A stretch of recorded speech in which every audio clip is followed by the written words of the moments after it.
Assalamualaikum warahmatullahi wabarakatuh. Balik lagi bareng saya Dewa di Rio Sport Channel. Oke, seperti biasa ya, kita akan coba bedah apa saja sih yang terjadi di laga antara Indonesia lawan Arab Saudi di round 3. Nah, seperti biasa juga kita akan coba mengajak Anda semua, kalian semua yang menonton channel ini mencari tahu dan juga meneliti apa sih yang terjadi di balik laga kali ini dan ada kontroversi apa, dan kalau memang kami kelewat untuk membahasnya coba tambahin di kolom komentar ya, karena laga lawan Arab Saudi ini laga yang sangat krusial bagi timnas Indonesia. Apakah mereka mampu melanjutkan kiprahnya di round 3 ini dan mewujudkan mimpi kita lolos ke Piala Dunia 2026. Tapi seperti bisa juga, sebelum kita bedah apa yang terjadi di laga kali ini, saya tetap mendukungnya untuk channel ini agar terus berkembang dan bisa memberikan berita-berita informatif yang tentunya semoga saja bermanfaat untuk kita semua. Caranya masih sama, cukup dengan klik subscribe bagi yang belum subscribe ya. Aktifkan juga notifikasi loncengnya, like, share, dan juga komen.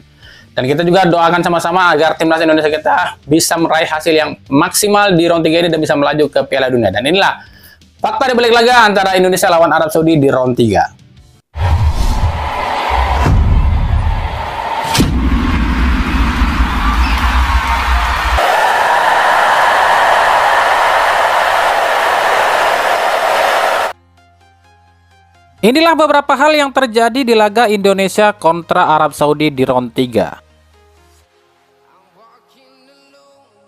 Pertemuan ke-17. Ya, ini pertemuan ke-17 di mana 16 kali sebelumnya Indonesia ini belum pernah menang sih. 15 kali kalah dan 1 kali imbang. Wasit Lutfulin asal Uzbekistan, ini wasit yang kurang bagus deh. Di laga ini pun wasit ini banyak banget lakukan kontroversi. Untung aja mainnya di Indonesia nih. Jadi wasit ini masih ngerem-ngerem buat curang nih. Salah satu contoh ada di menit ke-29. Ini kan triknya para pemain Arab Saudi nih. Udah di-review VAR lagi. Di sini udah kelihatan banget nih pemain Arab Saudi ini di diving ya. Kenapa nggak dikasih kartu nih sama wasit ini nih? Contoh lagi di menit ke-45+2 nih. Ini pelanggaran Hasan Al-Tambakti. Ini kan harusnya kartu kuning nih. Awalnya nih wasit nggak mau ngasih kartu kuning nih. Cuma karena dia mungkin inget kali ya, ini laga mainnya di Indonesia. Jadi agak takut juga nih sama Ultras Garuda nih, sama supporter Indonesia. Akhirnya ya kasih kartu juga. Ini udah mencurigakan banget ini wasit nih. Untungnya Marcelino Ferdinand bisa mencetak gol di menit ke-31 dan ini gol perdana Marcelino ya di round 3 ini dan gol keempat di timnas senior. Dan gol ini menjadi gol back to back yang terjadi antara Indonesia dan Arab Saudi, di mana di pertemuan pertama pun Indonesia unggul terlebih dahulu. Intinya kalau di babak pertama kita ini butuh banget striker tajam loh ya. Beberapa kali ini Rafael Struijk dan Ragnar Oratmangung ini nggak bisa menyelesaikan atau finishing touch-nya ini kurang ini. Kalau momen-momen seperti Rafael Struijk di menit ke-33 ini kalau punya striker maut ini pasti gol nih. Gol kedua Lino di menit ke-58 adalah gol kedua Lino juga di round 3 ini. Dan gol kelima Lino di timnas senior. Dan ini pertama kalinya sepanjang sejarah Indonesia unggul 2 gol atas Arab Saudi. Dan ini juga nih beberapa keputusan wasit kontroversi wasit Lutfulin ya di babak kedua ya. Salah satunya mungkin yang paling mencolok ada di menit 66 nih. Ketika Ragnar ini dilanggar nih. Ini kok nggak pelanggaran ya? Sebenarnya ini pelanggaran banget loh. Lalu juga Rafael Struijk nih di menit ke-69. Ini juga harusnya pelanggaran. Ini udah mulai aneh nih wasit di babak kedua nih. Dan puncak keanehan dan kontroversi wasit Lutfulin terjadi saat Justin Hubner di kartu merah. Ini benar-benar aneh buat kami. Keputusan yang benar-benar aneh buat kami. Kenapa demikian? Ini kan berawal dari yang katanya pelanggaran Ivar Jenner. Lah lihat dong, ini Ivar Jenner sama sekali nggak lakukan pelanggaran lu ya. Tapi di kartu kuning ya wajar dong kalau Ivar Jenner marah. Tapi wasit ini langsung ngerti kartu kuning sama Ivar Jenner. Dan ketika Justin Hubner di kartu merah ini pun nggak layak. Kenapa nggak layak? Pertama, ini kan pemain Arab Saudi udah nendang bola duluan. Padahal itu harusnya tiup peluit duluan. Ya wajar dong Justin Hubner ini mengantisipasi serangan dari Arab Saudi. Lah kenapa justru Justin Hubner yang di kartu merah atau kartu kuning kedua?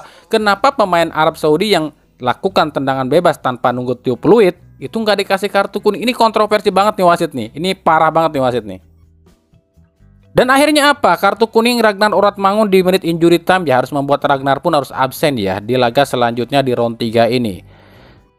Meskipun begitu, dengan sejumlah kontroversi wasit Lutfi Lin di laga ini, sejarah tercipta untuk timnas Indonesia. Pertama kalinya Indonesia bisa menang atas Arab Saudi sepanjang sejarah. Meskipun Indonesia pernah menang loh lawan Arab Saudi di tahun 58, tapi itu kan di ajang pra olimpiade loh ya, bukan ajang yang di bawahnya FIFA loh ya. Dan ini adalah kemenangan perdana juga timnas Indonesia di round 3 setelah 6 kali berlaga loh ya.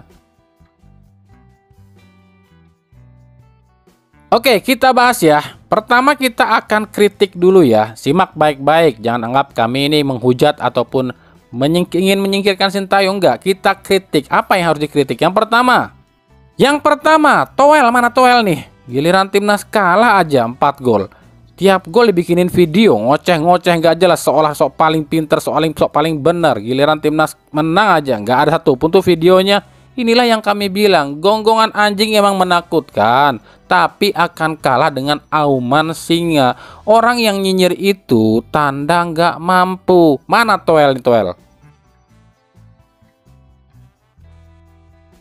Yang kedua yang kami kritik, strategi Sintayong. Ini kritikan aja loh ya. Masalah benar apa enggaknya ya urusan Sintayong. Yang kami lihat, ya mungkin kalian lihat juga ya, dari menit 60 Rafael Struijk itu udah habis loh ya, lari udah nggak kuat, terus juga kontrol bola udah salah, istilah staminanya udah habis banget loh ya.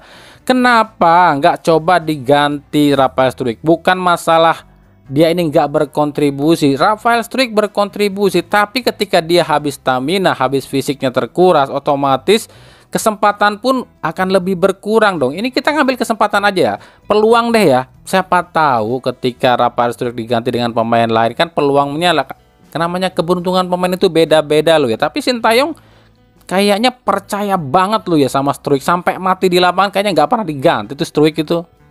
Paham nggak maksudnya? Maksud kami itu bukan masalah taktik Sintayong jelek atau apa. Jadi kan siapa tahu ketika Rafael Struijk yang udah habis staminanya, udah habis tenaganya, itu diganti pemain yang lebih segar tapi tipikalnya menyerang, kan otomatis ketika kita punya kesempatan menyerang akan lebih efektif dong. Itu loh yang maksud kami.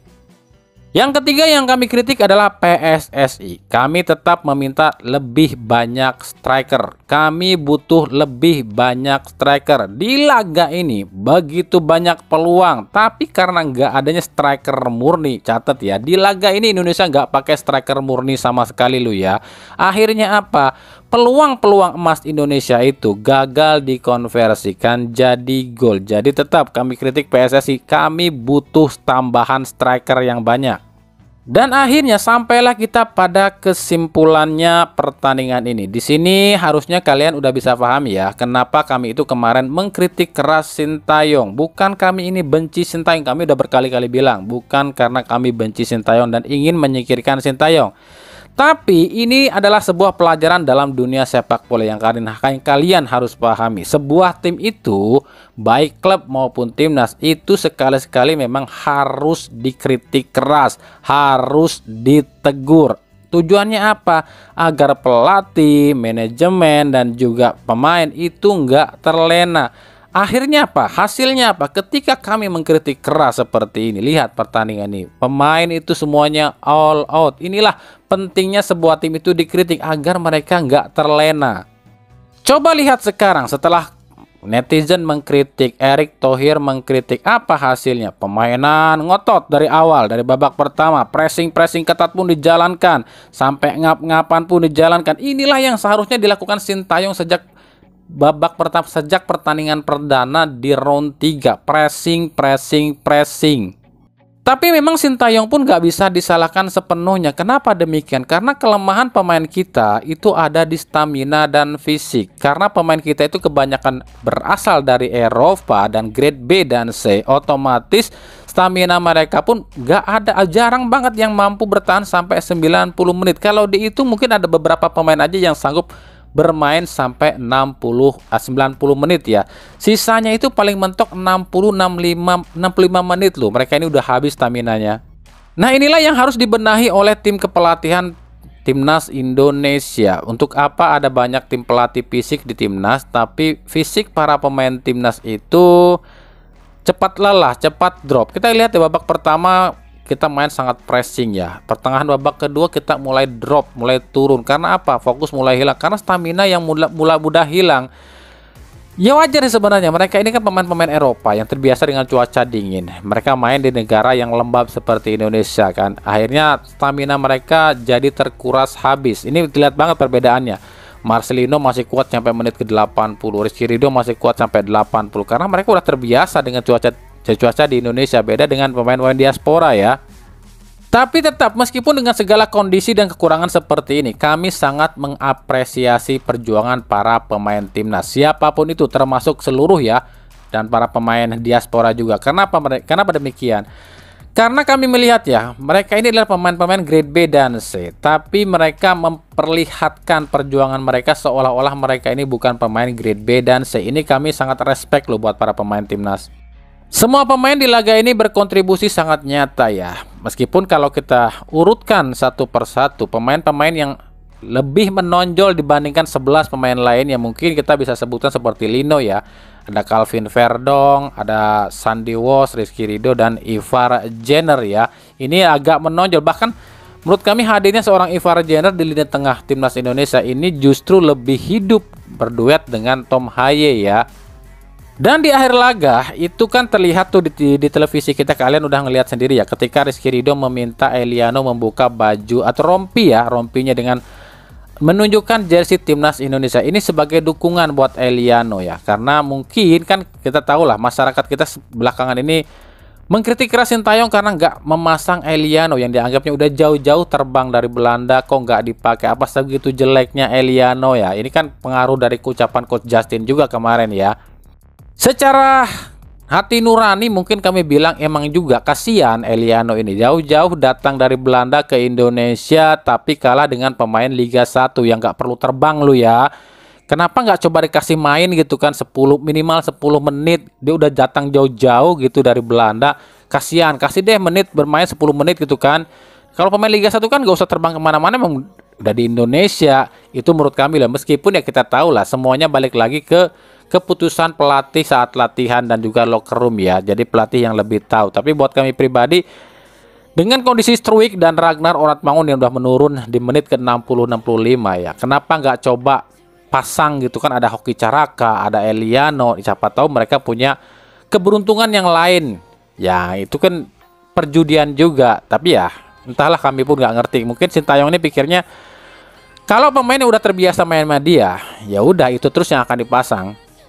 Jadi puncak dari apa yang kita bahas kali ini, jika kita melihat hasil laga ini harusnya ya, dengan nanti kemungkinan ketambahan oleh Romeni, Jairo Redwell, Mauro Zylstra dan lain-lain, harusnya sih Indonesia bisa lolos ke Piala Dunia kalau konsisten mainnya kayak gini loh ya.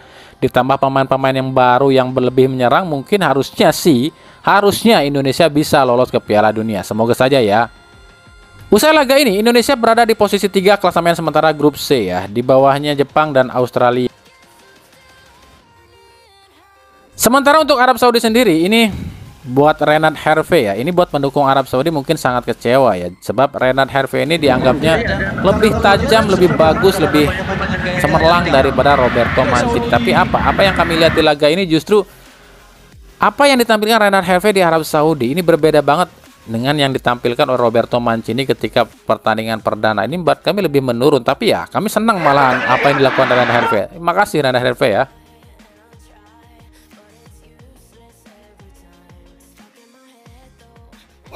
Oke, itu sedikit yang bisa kami gali, kami bedah, kami lihat di laga antara Indonesia lawan Arab Saudi di round 3 kualifikasi Piala Dunia 2006. Gimana menurut kalian?